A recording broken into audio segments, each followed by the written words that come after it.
All right, good afternoon, everyone. We'll call to order the City of Murfreesboro Board of Zoning Appeals regular meeting for January 30th, 2019. First item on our agenda is a consideration of the minutes from our regular meeting from November 29th, 2018. Those minutes were provided to the board members. Are there any changes necessary to those? If not, those will stand as approved. We also had some minutes from our special meeting on that same day, November 29th, 2018. Any necessary changes to those? No, sir. All right, those will stand as approved as well. First item on our agenda is an item under old business. It's a reconsideration of a special use permit, which is file number Z17006 by Middle Point RC Flyers. This is for property located at 1024 Central Valley Road in a single-family residential district. I guess would staff like to review that for us? Let's look at Mr. Anthony. Good afternoon. Good to see everybody. You as well. Your agenda packets include documentation related to violation of a special use permit that was issued by the BZA back in January of 2017. That permit was for Middle Point RC Flyers to utilize a portion of the Coleman Farm located at 1024 Central Valley Road for flying model or miniature aircraft. The violations that we've noted date back to August of 2018. Rather than taking a somewhat extreme measure of revoking the special use permit, we are asking the board simply to reconsider this item and to amend the special use permit to include 5 new conditions, which are listed in the staff report, but I'm going to read them for the record.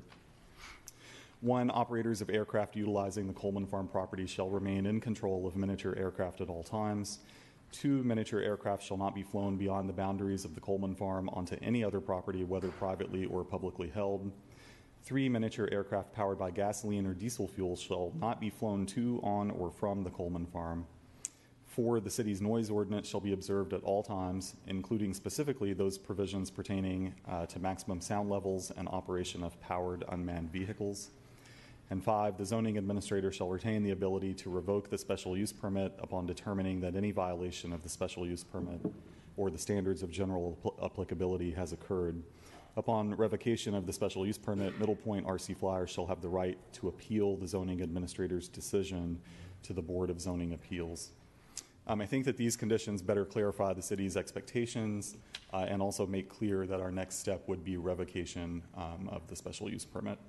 I've spoken with representatives from Middle Point RC Flyers just last week, and while they disagree somewhat with our assessment, they do agree with these conditions. I'm not sure if anyone is even here today because they indicated that they would abide by all of these conditions if they're approved. No public hearing is required for this item as it is reconsideration, but I'll be happy to answer any questions that you may have. I guess I noticed in the packet there was an initial letter and then a second, so that we've, I guess, city's a position of 2 strikes, and then there's another one. This may be some issues. Yes, we tried to be as lenient as possible, but a neighbor has repeatedly submitted to us video evidence that makes clear that the violations are occurring. Okay. Any other questions for? Is this located near the residential developments of Victory Station and that? Is that where this is located? No, this would actually, this would be north of the city, north of Cherry Lane, Central Valley Road. Okay. And when you get into noise ordinance, I mean, we're talking about these remote aircraft that, what's the due diligence as far as what the noise? Yeah, so in speaking with the folks who actually operate these planes, the battery or cell type powered planes make virtually no noise. It's only the gasoline engines that do, and as long as they're staying on that field and beyond existing tree lines, they're very difficult.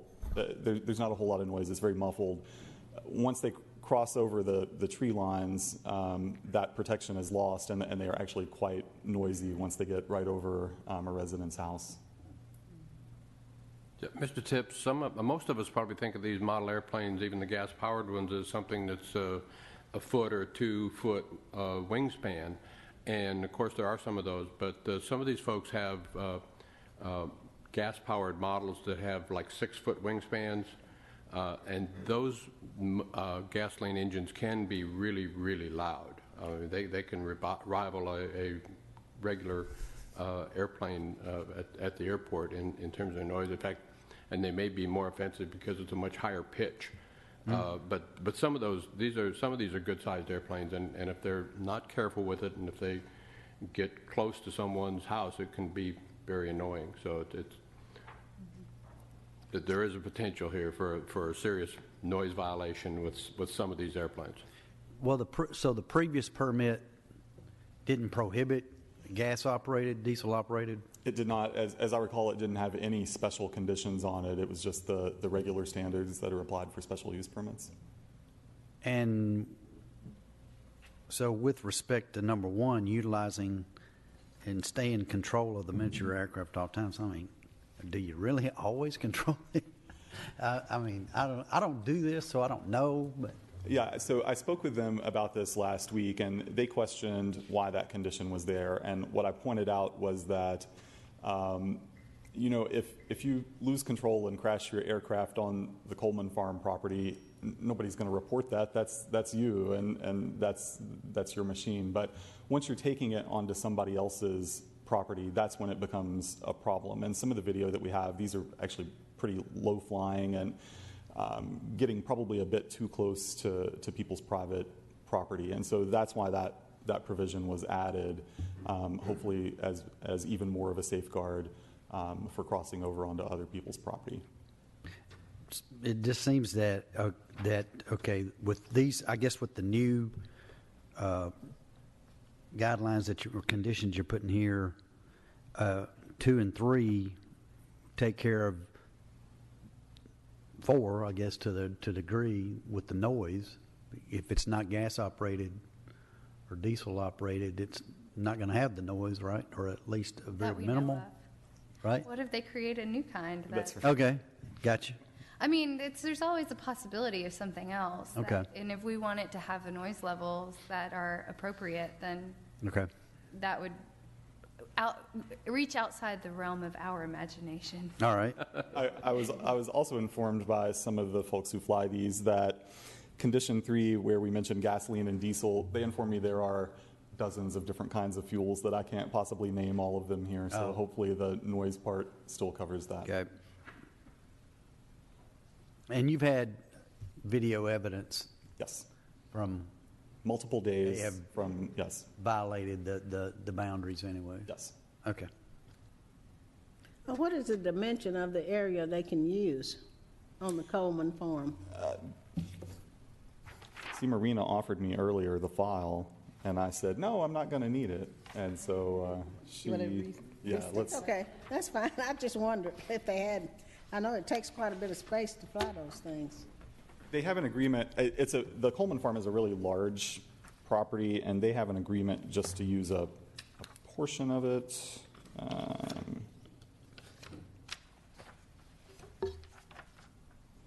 want to say that they have an agreement to use about 40 acres of that property. That's a lot. Mm-hmm.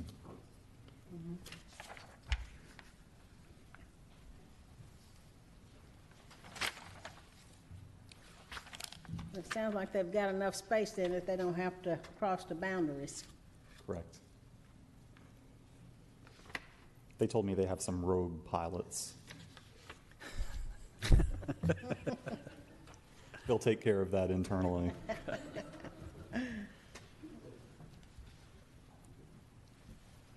Any further questions for staff, or I guess without a public hearing necessary? Care to make a motion? Yeah, Mr. Chairman, I'd make a motion that we approve this amendment to the special use permit with those conditions as outlined by staff. And is there any need to expound on that motion any further, Mr.? I don't believe so. Okay, thank you. I'll second.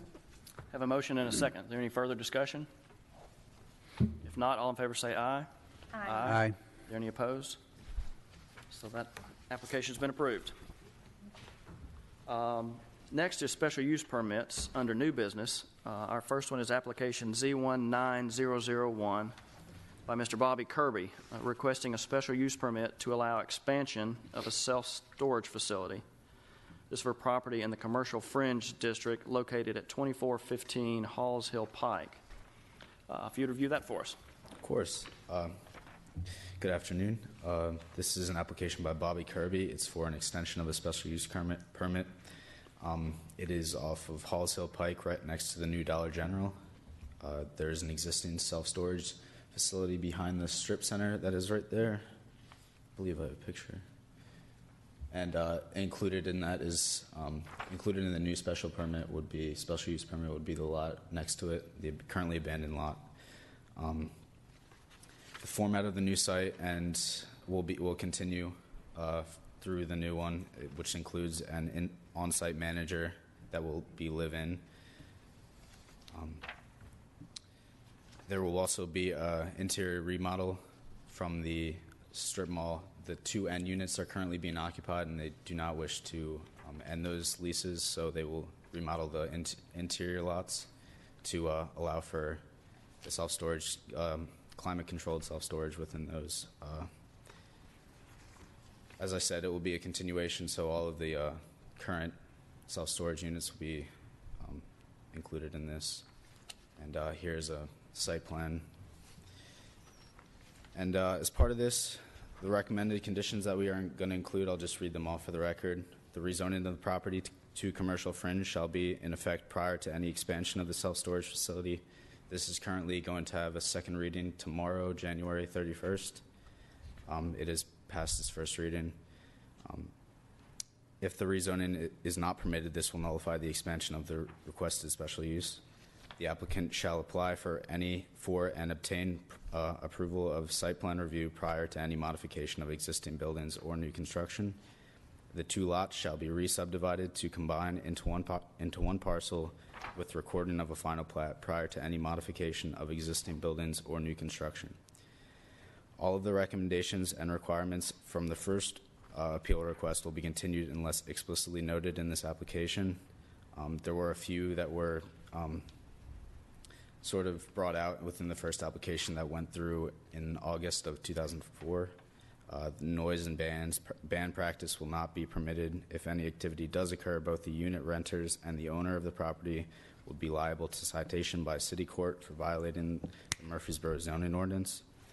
Access to units, the access of the self-storage units will be gated for security. The management style, as I said earlier, the site plan would require a live-in manager on the property. That's currently how it works right now. This will serve to increase security and will likely decrease the possibility of any illegal activities being conducted from the unit, such as bands practicing. And there's a list of the following activities that are permitted, but those are consistent with every other self-storage facility that we have, so I won't read off all of them.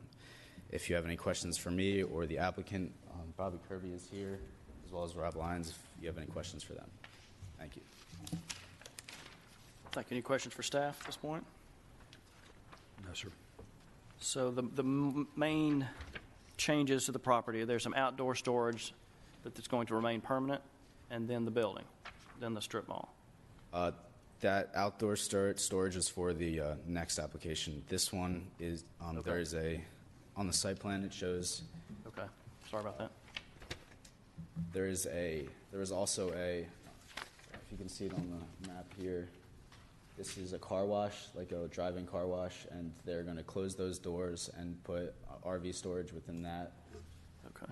This would be the climate controlled, which is currently a strip center. These two end units would continue to be occupied by their current lessees, and in the middle there would be climate controlled, and this outer building on the abandoned lot would be climate controlled as well. Okay. Okay. So that's basically been a self-serve car wash, that part, one portion. Yes. And they're just going to really retrofit that to get better usage out of it as a storage. Any other questions for staff at this point? Mr. Kirby or the applicant, anything you'd like to add to the application?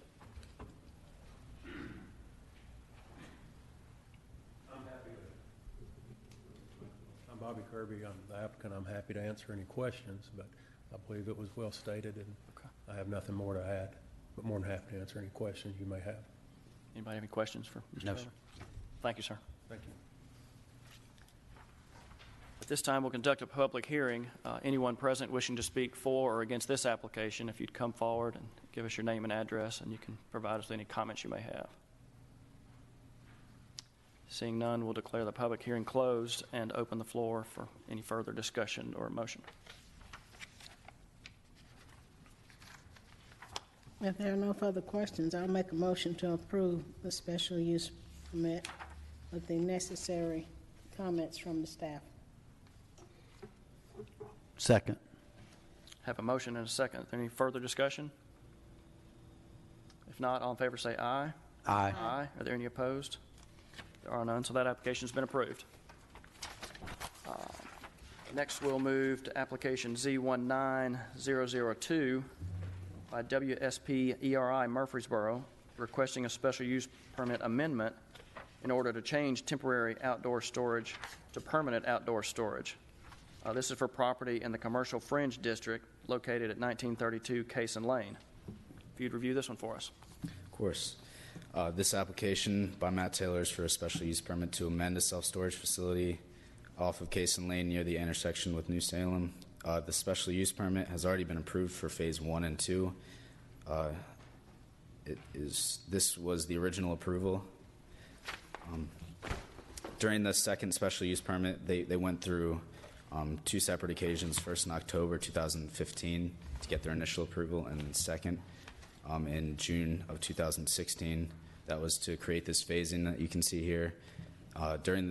For that special use permit, they requested that after they built the first phase and were waiting to build the second phase, they were going to use that second phase to have RV storage, trailer storage, boat storage.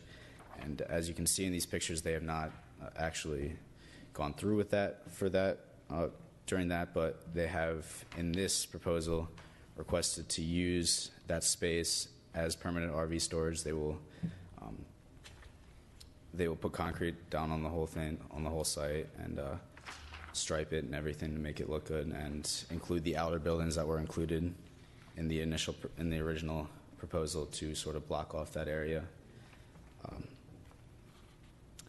Any other features will remain from the previous submittal. I know there were some questions about the landscaping around the outside, and that will remain to be very well guarded to block off the RV storage. The conditions of approval, they must, that I'll state for the record, they must obtain approval of the site plan review for permanent outdoor storage of vehicles, including RVs, boats, and trailers. There is no bans to be practicing within the units. The access of the self-storage will be gated for security.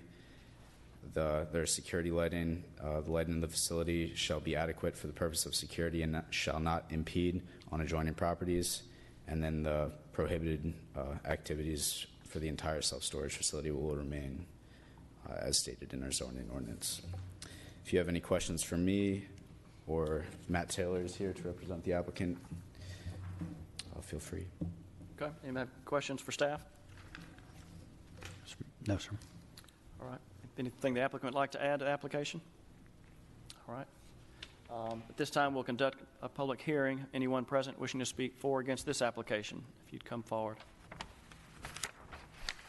Seeing none, we'll declare the public hearing closed and open the floor for any further discussion or motion.